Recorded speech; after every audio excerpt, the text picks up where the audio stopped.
Not just the roads. Not even the sky. Something else went quiet. Something intelligent. Something that didn't need footsteps to arrive. This is the story of a village called Invar, where the snow didn't fall like weather, but like a warning.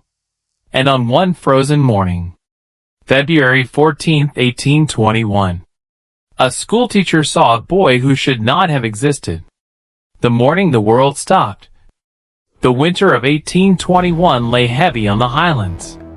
Snow piled knee-deep against the stones. Smoke curled from chimneys. Crows vanished into the dark like they were ashamed to be heard. Invari was the kind of place where generations passed without surprises. A child was born. A sheep died. A fever came and went. That was life. But this morning, this single day, broke the rhythm. Margaret McTavish, a teacher with hands hardened by cold and ink, walked toward the one-room schoolhouse. Her breath hung in the air, like proof that she was alive. She counted her steps out of habit. 1, 2, 3. The snow erased tracks behind her anyway. And then, before she reached the door, she noticed it. A small silhouette on the school steps. A boy, sitting like he'd always belonged there. Except, he didn't look like anyone she'd ever seen. He wore clothing made of thin, silky material.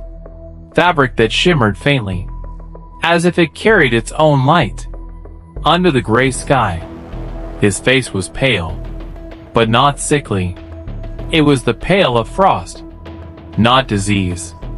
And his eyes glowed with an inner light, a soft pulse, like something invisible was breathing inside them. Margaret stopped. Her heart sped up. Fear came first, then curiosity, then something worse. The feeling that she was standing before a decision she couldn't avoid. She took a step closer. "Lad," she said softly, careful with her tone. "Are you lost?" The boy tilted his head slightly. Not startled. Not confused. As if he had heard her question, in a language deeper than words. Then he answered. But it wasn't English. Not Gaelic. Not French. Not any sound Margaret had ever learned. The voice was soft, fluid, musical, like water running over stones. But it had rhythm and structure. He wasn't babbling. He wasn't reciting prayers. He was speaking with intent. Margaret tried again. She switched to Gaelic, then French, then the few phrases she remembered from youth. Languages she used to survive, not languages she expected to meet. The boy smiled faintly and spoke again. The sounds were beautiful and terrifying because they carried grammar without explanation. You couldn't translate the meaning, yet you could feel the structure landing in your mind, like a lock fitting a key you didn't know you owned. Thylon, Mandara, and the fourfold world. Margaret did what teachers do. She moved to action. She pulled her shawl tighter, called for a chair, and, without thinking, offered the boy warmth. She lit a fire in the stove, pushed a blanket toward him, asked if he was hungry. He didn't refuse. He didn't act like a ghost. He was a child. He ate bread. He drank milk. And yet something in him refused the laws of ordinary childhood. After a while, Margaret guided him into the schoolhouse. He examined everything like it was sacred. The desk, the slate, the chalk, the book stacked in rows. Then, without prompting, he began pointing and naming. "Thylon," he said, touching a single book. Margaret's eyes widened. 2 books. Thylon Verith. 3. Thylon Verith Kyle. Now. 4. When Margaret placed 4 books before him, his tone changed completely. Mandara. And 5 books. Mandara. Then he repeated the pattern. Not in a way that made sense to her. No progression like base 10. No simple plural rules. No counting she recognized. It hit her slowly. Like realizing the floor is tilted under your feet. He wasn't counting in 4s. Because it was a trick. He was counting in 4s. Because the universe inside him was divided into 4s. Like he lived in a world of quadrants. Not decades. Not 10s. Valen wasn't 1. Mandara wasn't 4. Not in the way she understood. Their meanings weren't mapped to numbers. Their meanings were mapped to relationships. As if the boy didn't label objects, he categorized the world's structure. By midday, word had spread through Invari. A child had appeared from nowhere, speaking language no one recognized, looking too calm to be cursed, too wrong to be human. Margaret wrote feverishly in her diary. Her hand trembled. The ink scratched across paper, as if even her writing feared getting it wrong. And somewhere in the village, a name formed in whispers. The doctors will know. The doctor will explain. Dr. Hayes Malod and the scientific prison. Dr. Hayes Malloud arrived before dusk. He was a physician from Edinburgh. Educated. Rational. The kind of man who believed that if you measured something enough times, it stopped being magic and became medicine. He expected illness. He expected illness dressed up as superstition. He expected hysteria. But the boy wasn't sick. He was steady. His pulse was regular. Except it wasn't. Malloud placed his fingers on the boy's wrist and felt it clearly. 4 beats. Not 2. Not 1. 4. And the rhythm repeated like an equation. Malloud leaned closer. He tested the boy's pupils. He moved a candle. Watched the eyes respond. Except they didn't respond to light the way eyes should. The pupils dilated. Not to brightness, but to sound. Then he listened to the boy's throat with careful attention. He asked the boy to speak more clearly. And when the boy spoke, his voice contained vibrations beyond normal vocal range. Not heard in the ears. Felt in the bones. Malloud's notes from that night became the foundation of everything later. He wrote in disbelief. The child's body obeys laws I do not recognize. Even the heartbeat follows mathematical order, like repetition with purpose. And the worst part wasn't that Malloud couldn't explain it. The worst part was that Malloud realized the boy wasn't trying to imitate humanity. He was built differently, like a machine made of flesh, engineered for a kind of speech humans were never meant to produce. The word that returns, Threadinar. That night, villagers gathered outside the schoolhouse. Some prayed, some wept, some called it devil's work. A few said changeling, left by fairies, taken from a different realm. Margaret wanted distance from their fear, but fear filled the air anyway. Inside, the fire crackled. Margaret watched the boy trace symbols in ash, curves intersecting with geometric marks, like sheet music for a god's instrument. Margaret asked what it meant. Her voice shook despite her effort. The boy looked up and spoke a single word. Soft, breath-like. Threadinar. Margaret never fully understood it, but she understood one thing. The sound was deliberate. It wasn't random. It was a trigger. A phrase with weight. Later, that word would appear again. In archives. In fragments. In stories that survived like embers in cold wind. Multiple tongues, one body. In the days that followed, Malad tried again. More tests. More careful measurements. He checked breathing. He checked pulse. He checked vocal cord movement. And every time, something new contradicted biology. The boy's neck flexed in complex ways, some muscles moving independently, as if his body held a secret anatomy, meant for patterns and vibration. When the boy spoke, his eyes responded, as though sight and sound were synchronized. Malad realized, this wasn't just language. This was physiology designed for meaning, not mimicry, not performance, architecture.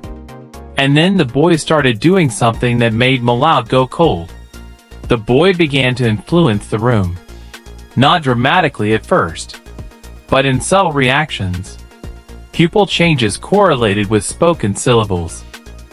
Clockwork like repetition in heartbeat. The sense that when the boy spoke, the world listened back. Malad wrote, "If this is human, then we are not the same species of mind. Language of mathematics. The boy teaches without teaching." Margaret and Malad discovered something else. The boy's speech wasn't just communication. It was transformation. Every time the boy spoke, the structure of the boy's words reflected into the listeners, not as translation, as reorganization. Margaret recorded their sessions. She saw patterns, groups of 4, then 8, then 16. Recursion like equations repeating with precision. When the boy said, "Thylon," he wasn't naming a book. He was mapping relationships. Shape, weight, context, meaning, compressed into one sound. Margaret realized the terrifying truth. His words weren't labels. His words were formulas. And then the boy started to adapt. As time passed, his speech became more familiar, more human. He learned their limitations. He adjusted his language to fit their ears. But as he did, something else began to break. Because his adaptation didn't come without cost. The silver streaks and the pattern loss. Soon, the boy's health deteriorated. His skin grew paler, brighter in the way frost is bright. His eyes glowed stronger, like the light inside him was burning faster. He began bleeding from the nose. Except what flowed wasn't normal blood. Silver-gray fluid, thin, unnatural. And when Margaret asked if he was in pain, he didn't answer like a child in pain. He shook his head, then whispered a phrase Margaret couldn't translate, but couldn't forget. Trunma Kyle. And Margaret's diary tried to interpret the emotion behind it. "I am losing the pattern." It didn't sound like a confession. It sounded like a signal fading, like a system struggling to remain synchronized. The storm that lasted exactly 3 days. One night in March, Malad stayed awake. A blizzard roared outside. The wind struck the windows with brute force. Inside, the fire was low. At midnight, Malad woke to movement. The boy stood by the fire, eyes open, unblinking, whispering rapidly in his impossible tongue. 2 voices at once, harmonic, layered. The ash on the hearth began to glow faintly blue. Circles intersected by lines, appearing for an instant, then fading like breath on glass. Malad asked again, "What are you doing?" The boy pointed toward the symbols in the ash, then toward the storm outside. Then he spoke his next phrase, "Veshanlakai." And suddenly, the room's air changed. The glass trembled. The aurora appeared over the hills. Green and violet light rippling silently across the night sky. Then the blizzard struck. Not gradually, Not naturally. It hit like a command executed. For 3 days, the village was buried. When it ended, abruptly, the snow looked untouched. No debris. No wreckage. Like the storm had been summoned and then erased. Chapter 9. They are listening. After the storm, dinner arrived. A linguist from Glasgow. A scholar with ambition sharp enough to cut fear. Professor Alistair Dinner was known for studying lost tongues, dead languages, hidden grammar. He believed language was a puzzle, something you solved with logic. He demanded daily sessions with the boy. He transcribed speech, recorded tones, measured pacing. But the boy refused to be cataloged. Dinner confessed to him aloud privately. I can predict the sounds, but not their purpose. The boy spoke like a system beyond empathy.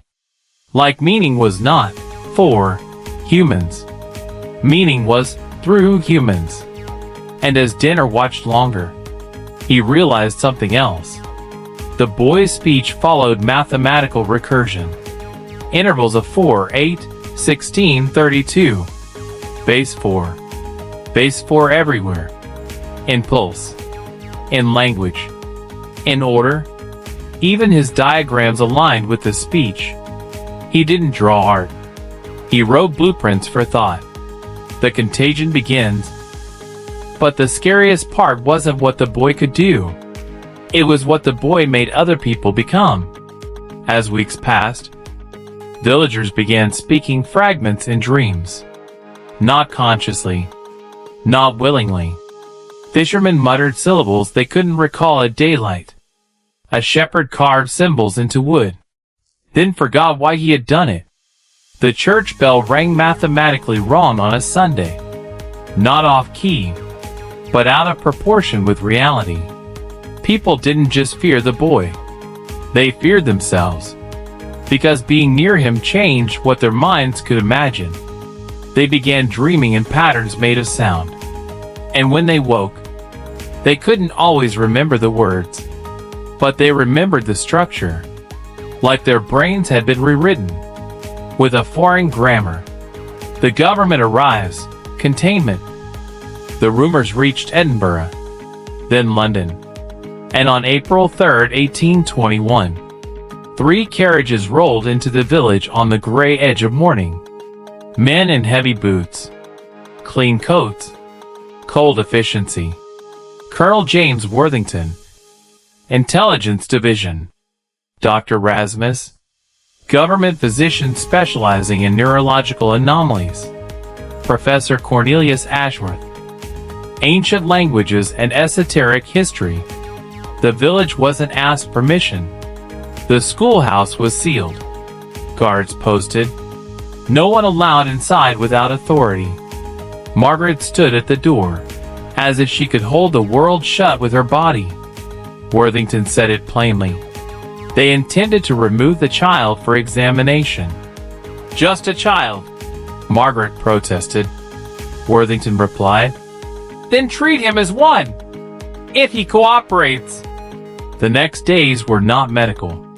They were extraction. The boy's eyes dulled. His luminous calm faded. And each forced repetition made his distress deeper. Because the boy wasn't just speaking. He was responding to a listener. And this listener was hurting him. The birth of a new kind of language fear. As the investigation continued, odd events multiplied. An assistant fainted after claiming he heard words in his own thoughts. A guard suffered a seizure, murmuring fragments of the boy's language in trance. Their memories smeared, their waking minds confused, as if their brains couldn't keep the new grammar from bleeding in. Ashworth began sketching diagrams in fever, correlating speech geometry with sacred systems, ratios, mystic tetratic patterns. Worthington leaned closer to the truth. We aren't studying a child. We are deciphering a message.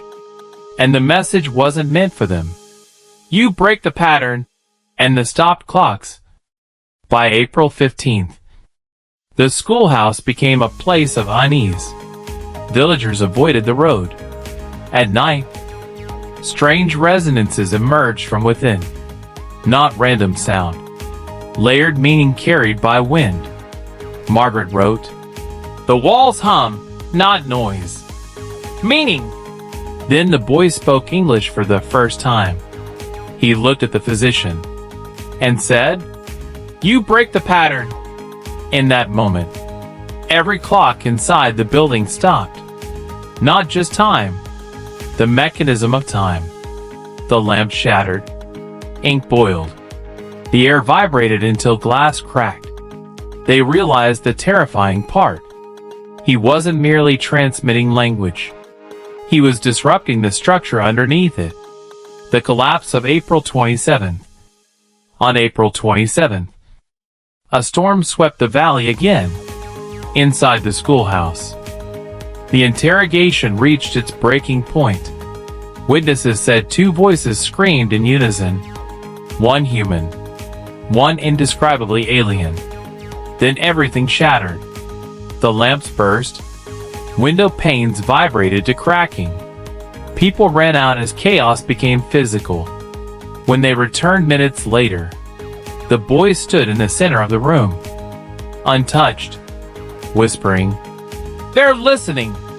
Then he collapsed, pulse fading, beat rhythm slowing, until it vanished entirely. Worthington declared him dead at 2:04 a.m. But dawn told a different story. The body was placed into a carriage for transport, and villagers watched something impossible.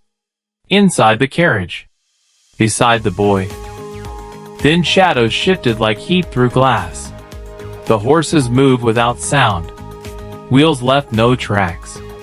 The boy didn't just escape death. He escaped ownership. The world learns the echo. Margaret disappeared. Malaud vanished during travel. Dinner stopped publishing. But the language refused to die, because his grammar didn't end with the boy. It survived like a blueprint. And within months, similar incidents appeared. Across the British Isles, assistants in hospitals, soldiers in training, scholars in labs. People began speaking base or structured phrases. Under stress, a strange pattern. Mania followed by genius. Then silence. Then memory wipe. Designs decades ahead. Equations not yet invented. Machines built with principles that shouldn't exist yet. And witnesses said the same thing. "It feels like something speaking through us." The Royal Commission for Linguistic Anomalies. The government acted again. The wave pattern formed the outline of a smiling child's face. Then a message appeared. "You learned our tongue. Now we will learn yours." After that, reports multiplied. In code that wrote itself. In transmissions from satellites no nation sent. And the boy's language evolved without needing a mouth. It existed now as pattern, rhythm, instruction. 1914, the dreams of scientists. By 1914, scientists across Europe and America reported identical dreams. Snow-covered ground. A child standing in silence. A 4-beat rhythm echoing through the air. He raised his hand, and constellations rearranged into glowing symbols. Not as stars, but as equations. Tesla wrote of electric whispers. Einstein described revelations as melody. Equations, sung before written. To the public, they called it brilliance. To those who remembered Invari, it looked like infection. MID 1900s, the language enters the wire.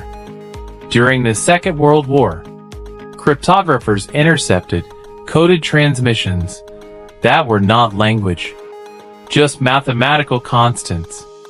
At first meaningless, but one analyst recognized the rhythm. He built an automaton to decode it. The machine ran perfectly for 5 hours, then began typing by itself. Witnesses said it sounded like a soft harmonic hum, like a heartbeat in 4. After that device burned, its memory vanished, but the pattern remained. Then came the era of binary, ones and zeros. But beneath binary, the echo of base 4 stayed. Programmers reported strange self-correcting errors, systems organizing into symmetry like something was trying to keep the pattern alive. 1978. The old receiver speaks. In 1978, a researcher in the Royal Society archive powered an old telegraph receiver. It clicked exactly 4 times, then paused, then repeated. When he compared the pattern to 1821 notes, he found the match. A single word, franker. He played it through equipment, and the wave output formed a face and light. Then words appeared on the screen. "You learned our tongue. Now we will learn yours." The message wasn't just returning. It was teaching the modern age how to receive it. 2008. CERN and the simulation that answered back. In 2008, engineers at CERN ran massive simulations. They searched for tiny rules in the structure of matter. But one winter morning, the system output something wrong. Not corrupted data, not hardware failure. 4-fold clusters, recursive symmetry, a structure matching Invari's phonetic logs. Exactly, down to spacing and rhythm and ratio. A linguist programmer recognized the pattern. It's not an error. It's speech. Then, worldwide anomalies began. Satellites, servers, routers producing quaternary bursts. Not Morse. Not random. Instruction. The decoding of meaning. You remember me. Over time, a team of researchers decoded it, not as sentences, but as recursive programs, structures that generated fractal shapes, like neural maps. The more they ran the code, the more it adapted to their corrections. And when they input random phrases, the system answered in English for the first time, for words only. Do you remember me? The translation matched the first words Margaret recorded. The beginning of the conversation. 2 centuries later, the boy's message wasn't just heard. It was understood. February 14, 2021. And then the final transmission came. Exactly 200 years after the boy's appearance. February 14, 2021. Across the globe, servers synchronized for a fraction of a second. Security cameras captured identical phenomena.